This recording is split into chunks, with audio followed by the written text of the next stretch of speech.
Hello and welcome to the Fulham Focus podcast, and we're back. It's been a tricky time since lockdown, to put it mildly. From all of us at Fulham Focus, our thoughts go out to everyone listening who's been affected by COVID-19. The thought of football has been kicked into real perspective the past 3 months, but with the news of the EFL returning, we thought it best to do the same ourselves.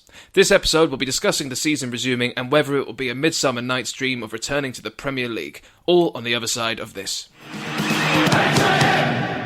Fulham. Well, gentlemen, here we are. The Championship is back on the 20th, the Premier League is back on the 17th, and League One and League Two have been curtailed with weighted points per game. What a horrible few months it's been, eh? Here with me to lighten it all up is Matthew Baldwin, and Dr. Frankenstein himself of the Fulham Focus creature is Dannyboi. Danny, mate, how's your lockdown been? Any new tricks learned? How you doing, mate? You all right? Not too bad at all. How have you been throughout lockdown?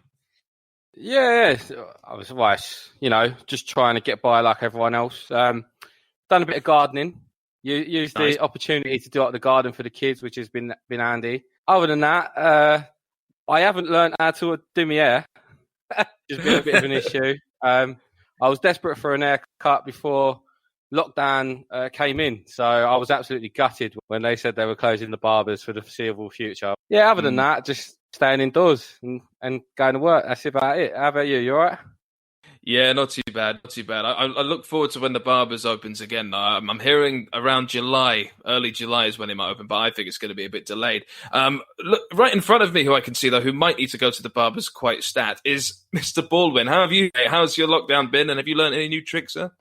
Oh, my lockdown has been going fabulous. Thank you very much for asking, Jmac. I haven't really learnt anything. I discovered that I can make a mean fish finger sandwich, but I don't know if that's really something you learn. That's just something you have in the back of your, but you just never get a chance to use it. So if you want to count that, you can count that. So what am I putting in it? Ketchup, because I'm a normal person. And so fish fingers, obviously. No rocket, no tartar sauce? No. Anyway, I'm pretty sure we're not here to talk about my dietary habits. I'm sure we're here to talk about football, so why don't we do that instead? Fine, let's talk about football. So the season is resuming. Lots of injuries have been remedied for us, and lots of injuries have been remedied for our competitors in this league. But the form table is now anyone's game. Now, Danny, I'll go to you with this question. Which teams do you think will benefit from the break? I think it's inevitable that certain teams are going to fall away. It's been a long break. It's basically a new season, a new mini-season, and there isn't the benefit of having a proper pre-season. You know, I think we might be playing one friendly in the build-up. So some teams are going to come back fresher than others. Some teams are going to feel more match-sharp than others. But thinking about it, the top six in particular, were any of them actually in that great of form going into the lockdown? I can't think of anyone that was outstanding. We all seem to win games, lose games. Obviously, Leeds and West Brom were outstanding first half of the season. But I think everyone's been pretty much a mixed bag. The form seemed to come from below. Seems to be the teams chasing the top six. So, if anything, the lockdown's probably done all of the top six a favour because we all had injuries. I think Leeds were starting to burn out a little bit. So the break's obviously going to do them a lot of favours with the style of play they play. But on paper, I would say we've got the best squad in depth. Maybe not the best starting 11, but the options behind that, I don't think there's many teams that have as many options as us, excluding a replacement for Mitrovic. Other than that, you've got the bottom three. I think Hull are very, very lucky. I think Charlton are very lucky because Charlton proved in the first half of the season that they can be competitive when they've got their best 11. Maybe a little bit of momentum from being promoted. It was a bit of a honeymoon at first. But they had about 15 injuries, Charlton. And Hull were just sliding off a cliff after losing Bowen and Krasicki. Charlton and Leeds probably benefited, and Hull benefited the most from the break. I'm looking at the form table, actually, just now you mentioned it. The form table before things left as they were, it was Leeds were at number 1. Wigan, like you say, around the bottom area, were number 2 in the form table. Stoke were number 3, QPR number 4, and us were at number 5 and Derby at number 6. It's really going to be how teams have dealt with the lockdown rather than with what's gone on before. Like, we assume that Leeds United, because that high style, that high pressing, that high energy style of play, that if they've got it right, they'll just be able to be, a lot fitter than teams that maybe haven't quite dealt with the lockdown as much seriousness. But for all we know, Jack Harrison and Patrick Bamford have been sat on the couch eating pizza 5 times a day for all we know and haven't been bothered to put the work in. I'm not saying they have, so it's kind of a lot of guesswork. So it's going to be a bit of a restart for everyone. I think everyone is going to have weird results in some way, shape or form. No one is going to really know how this lockdown has affected every team, because every team has, could have handled it differently because of the training, players having to go away because some teams will have people with tested positive, so they would have had to self-isolate. So would that have done anything to the harmony? I think Blackburn lost their captain to see self-isolate. So we're not going to really know how each team has dealt with it, probably until about 2 or 3 games into the season, and then things will start to really normalise themselves, in my view. I think a lot of it will come down to mental pressure as well and mental toughness, which teams can cope with the inevitable weight of being promoted or relegated. Teams like Barnsley and Luton were actually doing okay. Remember, Barnsley came to the Cottage on that weird day with the wind and actually tore us apart. Leeds, how long have Leeds waited to be promoted? It seems like every year they fall apart, and this year they probably wouldn't have. But they've just had to sit there twiddling their thumbs. Are we going to carry on? Are we not? You'll have teams in the middle of the table that probably don't give a toss whether the season starts or not. It makes no difference to them. They're not going to go up or down. It all depends on the mental toughness and the attitude the players come back with from each team. We have to play a lot of teams that are in and around us in the top 6. Like you said, we have to play Wigan the last game of the season. So we've got to play a lot of teams that have a lot riding on these last 9 games. That could work in our favour because they might not handle the pressure. It might work against us because Leeds, for example, off the top of my head, they might be playing a load of mid-table teams. They could end up just turning over because they treat it like they're already on the beach. Because I would imagine there's a lot of players that probably don't want to come back, particularly the ones that have nothing to play for. Yeah, I think you make an excellent point in regards to the mental aspect of it. I think it was a point that Chris Wilde was making. I can't remember the exact quote, or it may have been Oliver Nord. I know someone from Sheffield United was saying it's the team that wants it more is going to win the game because they'll have that little bit more of a mental competitive edge, because every team's going to be coming in with various levels of decreased fitness. Maybe they're all coming in on the same. Again, we don't know, but it's those teams that want it more are going to have a huge advantage because they're going to be going full on into tackles, whereas those teams who are in mid-table, Sheffield Wednesday for instance, haven't really got much to play for. So in a game like that, we will have the advantage because we've got something to fight for. They don't. But again, a game like Brentford or, as you say, Wigan at the end of the season, if they've still got something to fight for, they're going to want to go full at it. If not, because of the way it's all gone and maybe looking ahead to next season, they don't want to risk anything. So they may be going at only 75, 80%. That would give us a bit of an edge. It is literally going to be whoever wants it more will win these games. Do you think that our style, be it boring, be it a bit timid, our sideways style of play, our possession style of play, Danny, is going to benefit us in this situation for starting the league when we are? There's no doubt about it. Keeping the ball, you're doing less work than the opposition. We are the type of team that keeps the ball. I think it will fall into our hands a little bit. I'd like to see Kevin McDonald play the first few games at least. For me, not only does he protect the back four, but he's one of those that I don't think relies on speed. He hasn't got any. He's good on the ball. He's composed on the ball. He's a leader. And I think he will dictate the tempo of a match because I think that's crucial. The midfield that plays the game they want to play will obviously have the upper hand. We can slow it down when we need to. We can play it quicker when we need to. I'm not so sure the other midfielders in the team can do it as effectively as he can. Because that for me is his strength, being a deep lying playmaker. So Yeah, Yeah, good old I number think 6. Kevin McDonald could be crucial, and I think our style of play could be crucial. We need to do more teasing the opposition into trying to chase us down. There's no point in going sideways all the time across the back four, because teams will just sit there and reserve their energy. Yeah. You need to give them something to chase. And if we do that and let the ball do the work, then of course it will play into our hands. It worked in our favour, but you've got to think there are a lot of other teams in the Championship that will want to hold on to the ball. I've just literally, just while you were talking there, brought up the possession table. One is Leeds. Leeds lead the league in terms of average possession per game at 63%.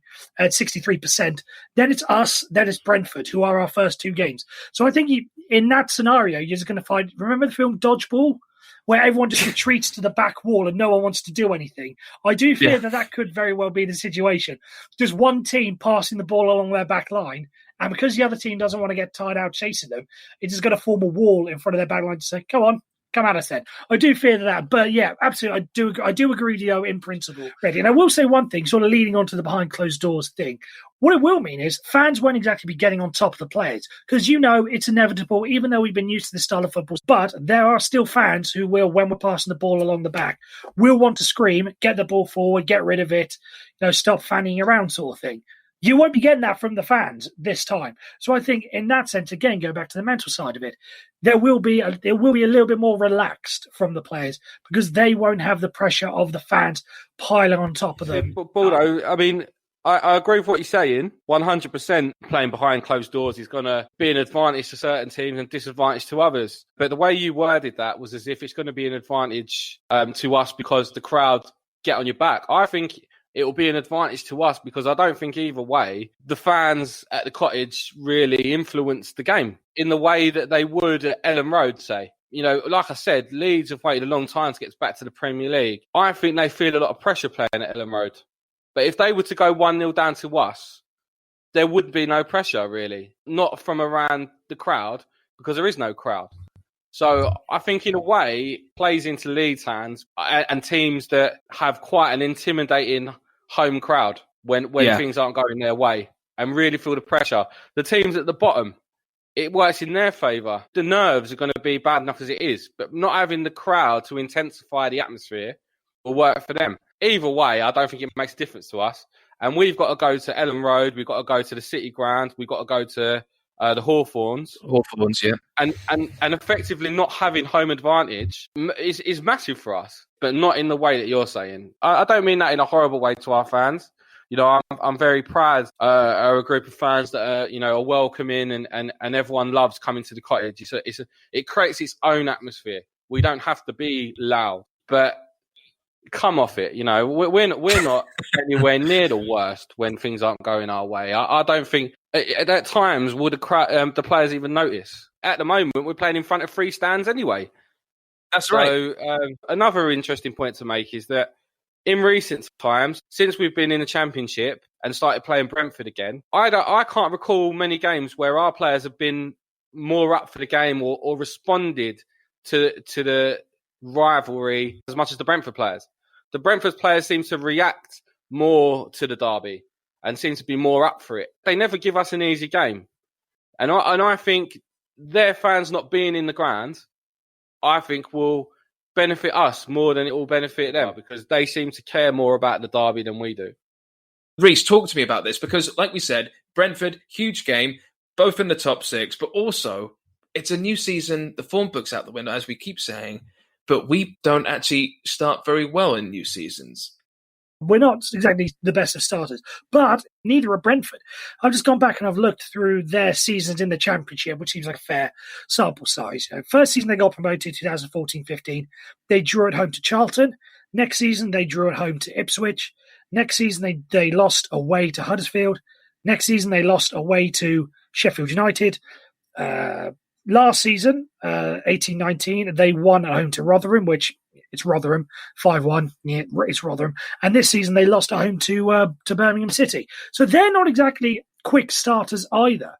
This could very well be a very dull game, but it's going to be who wants it more is going to come out on top. And the fact that we don't have fans without getting G'd up by the fans and so on and so forth, as Danny mentioned earlier, could play to our advantage.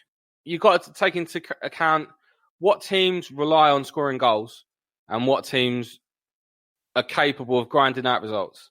If you look at most of Brentford's results this season, without looking, I would guess that they either batter teams or they draw or lose. There's not many 1-0s in there. They're quite proud to say that they're the entertainers of the season so far. A lot of 5, 6s. I think they even beat someone 7-0. But after such a long gap, there's no guarantee that they're going to be able to turn it on like that. Losing that momentum could really stunt their attack. Whereas if you're a team that is capable of keeping clean sheets, which I think we are now with Hector, the defence is a complete contrast to what it was before Hector came in. That, to me, is a lot easier to get right than it is to be free-flowing, scoring 3-4 from the off. And that could really affect how they start to the season. And if they don't start well, it's only 9 games, they could fall away. I don't think we will fall away because I think we'll just plod along the way we have. I don't think we've been great to watch, but likewise, I don't think we've ever done enough to suggest we're going to sink. Brentford remind me of Fulham the year we failed in the playoffs. We used to win a lot of games 4-1 or 3-2, never seemed to keep clean sheets. And then we got Reading in the playoffs, and then all of a sudden you're playing a team that's hard to beat, and we had no answer to it. And I think that will be Brentford's downfall, is that they rely too much on scoring. Yeah, and maybe inexperience in playing in a big game like the playoffs. Just going back to what you were saying there, it was actually Luton Town that Brenton scored 7 goals against. It's no mistake to say that this game is massive and could prove as a huge boost to get that momentum going as quickly as possible for these 9 remaining games, or 8, as it would be after we've played Brentford. Now, you mentioned Michael Hector and how you feel more comfortable now, Danny, that he's in the squad. And I feel exactly the same. Now that Michael Hector's been with us for even longer, I feel more secure about him and Tim Ream as a centre-back partnership. I would just like to know what we all think about what team we would like to actually be playing against Brentford. Now, we can have 5 subs now, so we have a lot of central midfielders we can rotate in this game. But I'd like to know what you think would be the best starting lineup for this game and perhaps as a sort of template for the rest of the season. So we obviously know it's going to be Marek Rodak in goal. Joe Bryan is left back. Tim Ream and Michael Hector as a centre-back pairing. Are we all agreed that it's Dennis Adoy as right back, or would you like to see Cyrus Christie there? I think Dennis Adoy. I think Cyrus did well when he stepped in towards the end before lockdown. But for me, the back 5 picks itself. You want a mixture of slow and fast, basically, in your team. You want to be able to I think that does provide a good mix, at least in regards to defence, that you've got a good balance there across the back 4. All right, and centre midfield. Now, this is where it gets a bit weird because we have so many of the fuckers now, and a lot of them are fully healed. I think all of them are fully healed now. Harrison Reed's back. He's got a lovely old sporting ginger beard. Kevin McDonald as a number 6, Danny was alluding to earlier. I agree with this, and I think we all agree that Tom Kearney needs to start. So who would be your final number 8 in the middle there? So I think you want a little bit more energy in midfield. So I want to go for Harrison Reed. Again, we have so many players to choose from. You could put Stefan Johansson, you could put Arta, you could, in theory, drop Tom Kearney back a bit and then Bobby Reed further forward. But personally, I think it's going to be Harrison Reed. That's who I would go with. I think it'll be the same 3. Kearney has to play. McDonald sitting in front of the back 4, controlling the tempo of the game. The one thing that strikes you about them 2 is there's no energy in there. There's no legs. So you need someone in there to compensate for that. You need a runner. Basically, you need the old trio, the famous trio. But the problem is we need to be realistic. Johansson is so far down the pecking order now that I'm not going to suggest he's going to play because I don't think he will. But you want that type of player. Josh Onoma, I think, as an individual, his performance is really improved. But what I found with him was when he got injured, Kearney seemed to become a lot more adventurous and be a lot better without him in the way. Kearney seemed to be a bit more reserved with Onoma driving forward. He seemed to be a lot deeper. And I think Kearney needs a more free role to be a bit more natural bombing forward. So I think Harrison Reed naturally probably be more of a McDonald, but I don't think he will bomb on in the same way Onoma would, which means Kearney would play the front role of the three. If that and makes let's sense. be honest, Scott Parker's always going to pick Josh Onoma, isn't he? I mean, I think that's a given if he's fit. Yeah, I wouldn't pick him. I think the three Baldo said, Reed, Harrison Reed, McDonald, and Kearney. Harry Arter, again, another player that seems to start doing okay, but for me, I think this is probably why Bournemouth got rid of him. He's the kind of player he needs to play every single week to be 100% match sharp. And if he's proper on his game, he's arguably our best midfielder. But if he's playing a stop-start role, I think he gets frustrated. I think he's well off the pace. He'll make stupid tackles. He'll make stupid decisions. And he's a bit of a Joey Barton. You know, he could be really good. He could be really good, or he could be a liability. And this break wouldn't have done him any favours, would it? You know, he's going to be well off the pace. I think it has to be them three. All right, and so for front three, I mean, there's no question about it. I could make jokes. I could say it'd be Jay Stansfield, although he is looking good, but it would be Mitrovic up top, Cavallero either on the right or the left. He likes to switch around. Now, I'm not sure about the final piece here. I mean, a lot of people say Anthony Knockaert, but I wouldn't be so sure that AK-47 wouldn't be a bad shout. What would you say, Mr. Rees, for the final piece for this front three? You may not get consistency, or you may not get, let's be honest, a lot of talent, but what you do get with Abubakar Kamara is speed, and he offers it in shed loads. So I don't think it's a bad shout to want to put him in the team. Do you put him in over Anthony Knockaert? It's a bit of a strange one. I wouldn't blame Scott Parker if you went with it, because if you want to frighten the life out of defenders who are not 100% fit, even if Abubakar Kamara is not 100% fit, I would love to see him running at defenders that aren't quite up to pace yet. So yeah, I can see the reasoning for it, but at the same time, I could also see the reasoning of leave him until those defenders get more tired towards the end of the game at about the 65, 70 minute mark, and leave him as the super sub, not exactly super sub, but you get the impact sub that he has become. I can also see that going either way. See, I completely disagree with both of you, and it's going to be a bit controversial because I would imagine Cavallero gets in most teams. As much as I've criticised him in the WhatsApp group chat over the season, I would play Bobby. I would play. I can't Bobby believe Reed it. And Kamara. I know. But hear me out, right? I would play Kamara and Bobby Reed out wide, and I think the mistake we've made this season is we've played our wide players too wide. Cavallero will only score you worldies. He doesn't score from inside the box. Knockaert barely has end product. So, but whereas Kamara, whenever he plays, seems to make something happen. Although Mitrovic is the top scorer in the league, we've really not got the best out of him. He's been so isolated, and if you're not going to have an adventurous midfield three, your wide players need to get closer to the box, closer to him, to give him a bit of support, because he's not a Louis Saha. He's not the kind of striker that's going to run in behind and do it on his own with a bit of pace.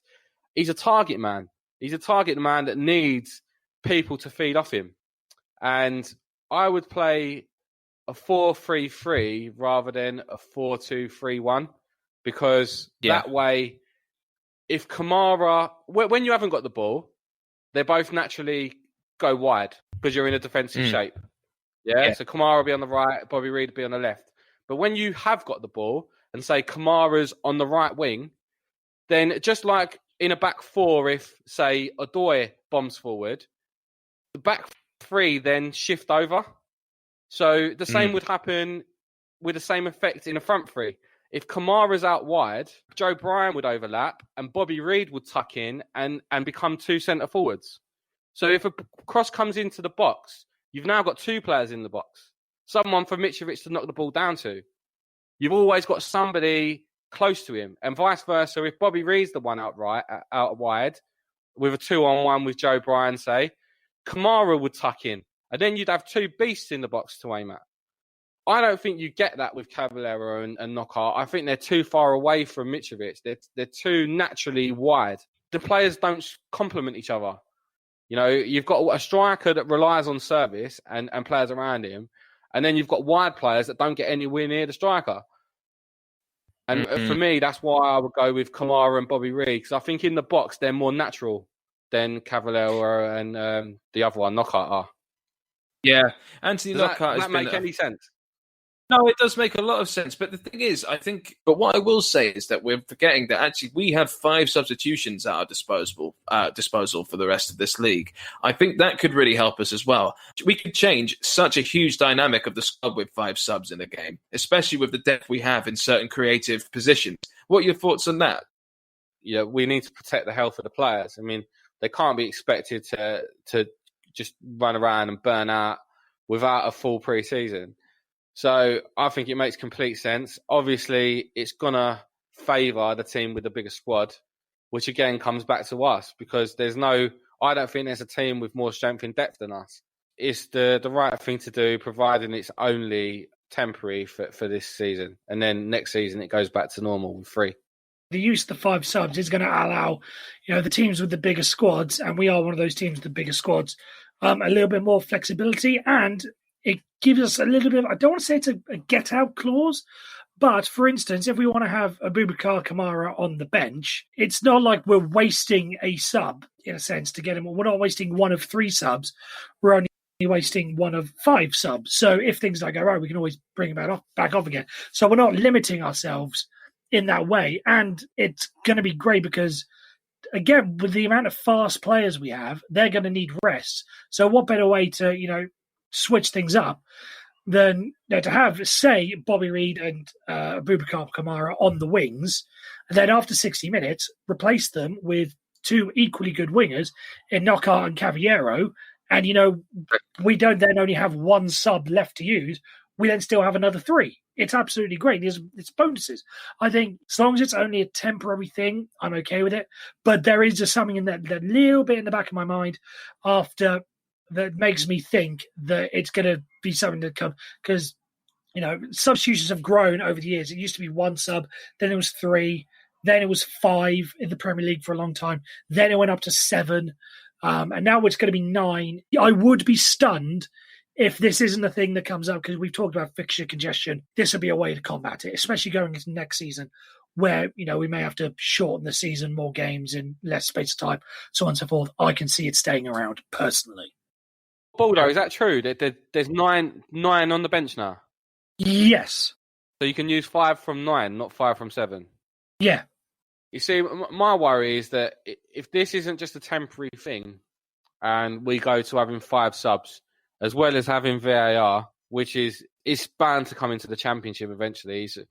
We don't know what division we're going to be in next year, but either way, I would imagine VAR, it's only a matter of time before it affects Fulham. You've got that, as well as having 5 subs each, 10 subs, potentially. I mean, we'll be there all day. You can't have 5 subs as a permanent thing. They'll end up being about 20 minutes of stoppage time. So It has to be a temporary thing. It could be the future because, as players are getting richer, they want more game time. And like you said, more tactical things can happen. And we all saw what it was like for technically getting Harvey Elliott his first ever Premier League game. That could be the way the game's headed, unfortunately. It would potentially give youngsters more of a chance and more experience of being in the first team environment.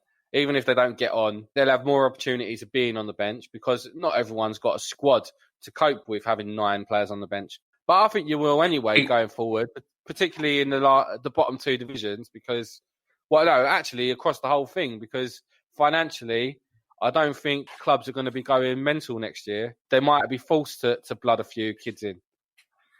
Hang on, you say that, Danny, though. I don't want kids being thrown on just into the subs just for the sake of it. I mean, we do still have a promotion thing to go on. Don't put them on the bench just for the sake of it. They have to be there to make an impact if required. Don't just. I get that we get an extra 2 spots, but they have to be, worthy of being in those spots. If you get what I'm saying.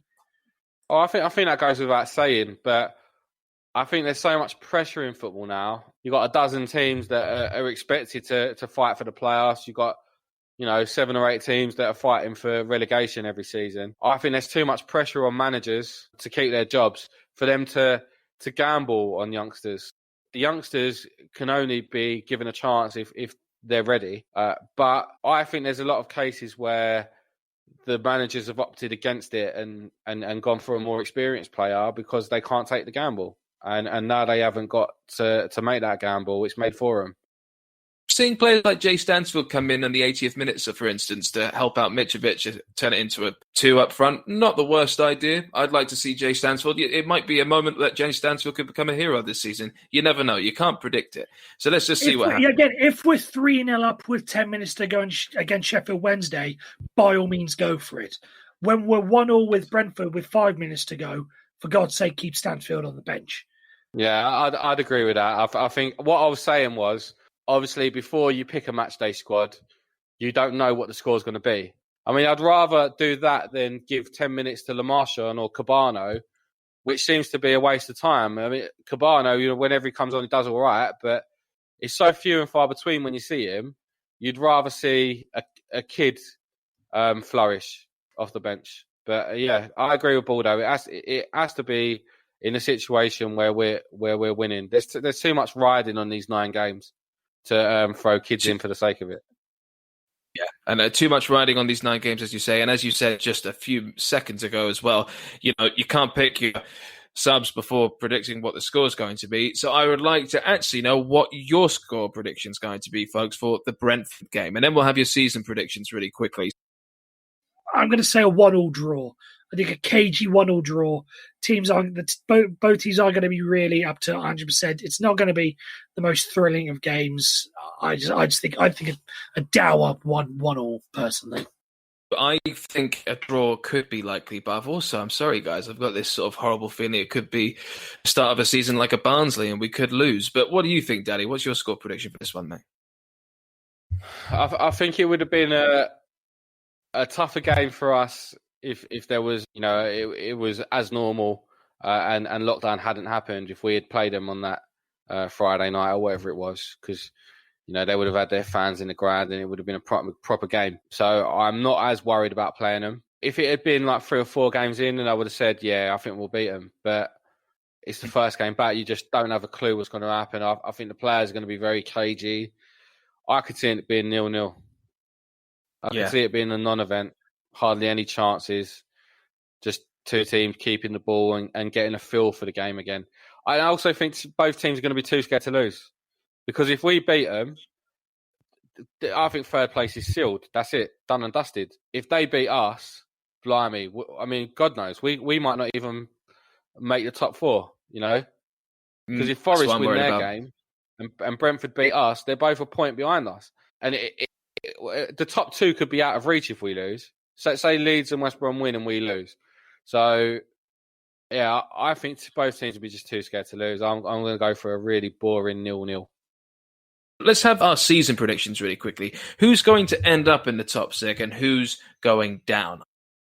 Going down, I think, personally, Luton and Barnsley are down already, personally. Even though it's 6 points and, the gaps and worked out with West Brom, I don't think Luton and Barnsley are going to be able to catch up. It's then really a fight for the last relegation place. I don't really have a lot of faith in many of the teams. As Danny mentioned earlier, Hull City are on an absolute free fall. Based on what they were after they sold their players, I wouldn't be surprised if they held down. Charlton, I think have a decent squad. I can see them getting out of it, but at the same time, with all the chaos that's going on about them, they've got Lyle Taylor. Yeah, and Lyle Taylor, exactly. There's another one reason that there's just a little bit of doubt in my mind. I think it's going to be Hull. Honestly, I think they just lost too much when they lost Jared Bowen, and that free fall. I don't think is anything you're going to be able to come back from. So I'm going to say Hull. So it's Luton, Barnsley, and Hull. Go on, then. Yeah, I agree. I'll go for the same 3. Like I said earlier in the pod, Charlton. If you rewind to when we played Charlton at home and they were above us, I think, and they were doing really well. It was a tough game. We had to really show some character to come back and nick that draw. Obviously, it weren't going to last for them, but I think they showed it when they've got a fully fit squad that they're competitive at this level. And they lost a lot of players. Obviously, it's my local team. I know they had about 15 first-team players out.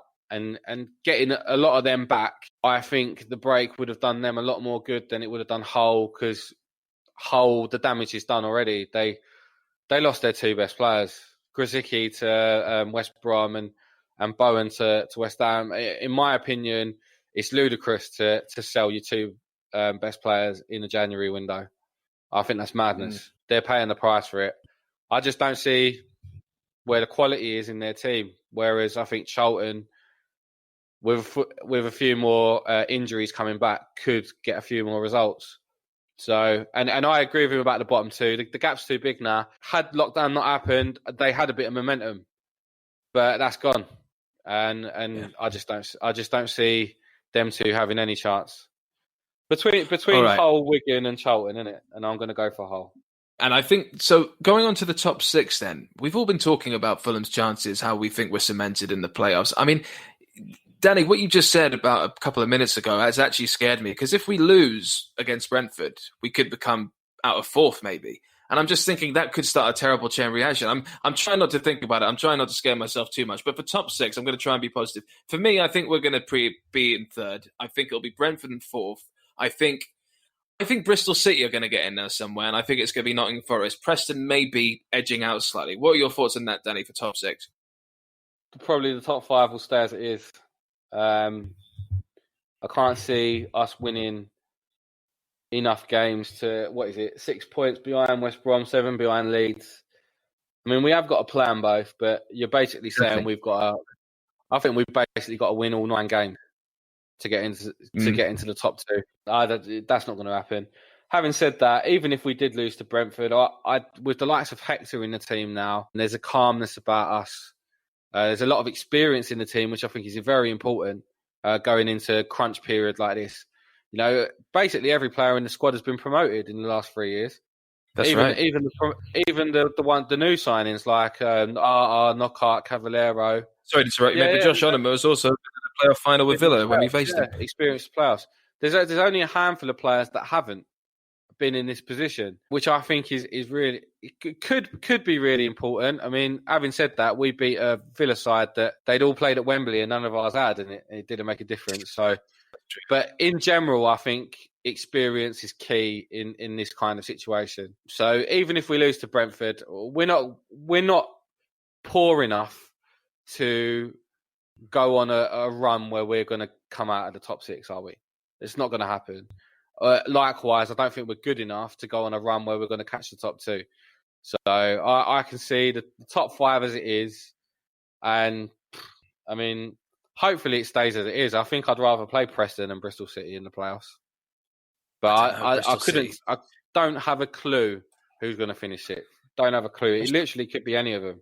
Bristol City spook the shit out of me. I don't know why. Every time I go there, we never get a result I want. It just really frustrates me. But the thing is, just weird season before all this nonsense started, and now it's going to be even weirder and even faster season. Reece, what are your top 6 predictions? Any differences there, mate? The top 5 are going to be in the top 6. It's then just a case of ordering them. I can't see us winning enough games to catch the likes of Leeds and West Brom, so I think they're up. I think we should be able to hold on to third place. It then really is just the case. And I think Brentford and Nottingham Forest are going to really just battle between themselves for fourth, which really the only difference is home advantage in the second leg of the playoffs. If you want to hear a real dark horse team, and I'm not saying this just because of my nationality, I would not rule out Swansea City. I think they have got a very, very good team there that's just waiting to be unleashed. I think Freddie Woodman is a very good championship goalkeeper. I think Joe Rodon is a very good championship centre-back. Rhian Brewster as well. I don't think he's going to be a superstar in a sense, but I think he's a very, very good addition for Swansea City there. I think that is a very, very team just going about their business, but I think they can really cause some problems down the stretch. So I would not rule out Swansea City personally. I think they may be the ones to sneak 6th. I think it's impossible to predict 6th. I think the top 5 is obvious. I think a team that's always scrapping and fighting to cling on to 6th is never quite of the same quality as the teams at the very top. And it's completely different to a team that's coming from nowhere, like Reece said, that has momentum on their side. You know, it's completely different if you're a team in like 10th now and you go and win 8 of your 9 games and then you're absolutely flying going into the playoffs. Preston just plodding along as they do. They're a bit of a Bristol City. They're the kind of teams that they'll end up just missing that, like they always do. They end up finishing 8th or 9th because they haven't just quite got enough. So it wouldn't surprise me if it was Swansea or Cardiff or... You know what? Funny enough, I think I'd have more faith in Cardiff making it if they still had Neil Warnock. There's something about Neil Harris that bit... I'm not sure about that. Literally a lottery. Literally a lottery after the top 5. I don't think it really matters because I think we want Brentford and Forest to stay as they are because I don't want to play them over 2 legs. I'd rather play any of those other teams over 2 legs. So I think we're better than them. I think we'd make the final, and then God knows what happens if it's Brentford. Be a really weird experience if we make the playoff final when it's in an empty ground. Be very strange, wouldn't it? I mean, I'm hearing that maybe there's rumours that some grounds could be half filled with social distancing in between in between each seat by that time. Who knows? But I think it would be. That would be even weirder. The other playoff final is very much still in everyone's memory and is very close to our hearts. To have a third of those fans in the ground 2 meters apart, it would be weird. Yeah. I think it would be even weirder than having an empty ground. You don't want to win at you don't want to win at Wembley with a third of the stadium full, do you? No, not being able to hug anyone if you score. I'd rather it play behind closed doors than have social distancing. It'd be weird. Yeah, well, I hope we don't. Listen, we don't want to catch Aston Villa-itis here, and assuming that we're going to go to the final. You know what I mean? Reece, were you going to say something, mate? Getting a bit carried away there. Sorry. I'm happy with the socially distanced Championship playoff final. I don't want anyone near me. Much as I'm pretty sure most of the Fulham fans don't want to be anywhere near me. So I'm pretty sure I'd be quite happy with the social distance one. Keep 5 feet away from me. I'm happy with that. I'm wearing my mask, and we're not even in the same room. Exactly, it's fair. It's a totally fair compromise. I missed you guys. All right, guys. So that means you've got Brentford on the 20th at 12:30 p.m. Then the week after that, you've got Leeds, and then after that, it's 2 games a week. So it's going to be fast, and it's going to be quite furious. Thank you very much to my 2 co-hosts. Thank you to Mr. Baldwin, and thank you to the maker, Dannyboi. Nice one, lads. It was a really good pod. It's good to hear your voices again after such a long time. Yeah, nice one. Yeah, no, I really enjoyed it, mate. Pleasure as always. Good lads, good lads. All right, we will be back. We will be back in due course with a pod to either preview Brentford once again or as a reaction. We will keep you updated. If you like what you hear, please tell your friends about us. We're on Twitter, we're on Spotify, we're on iTunes, we're on all the social media outlets. We will be back very shortly. Stay safe. Thank you.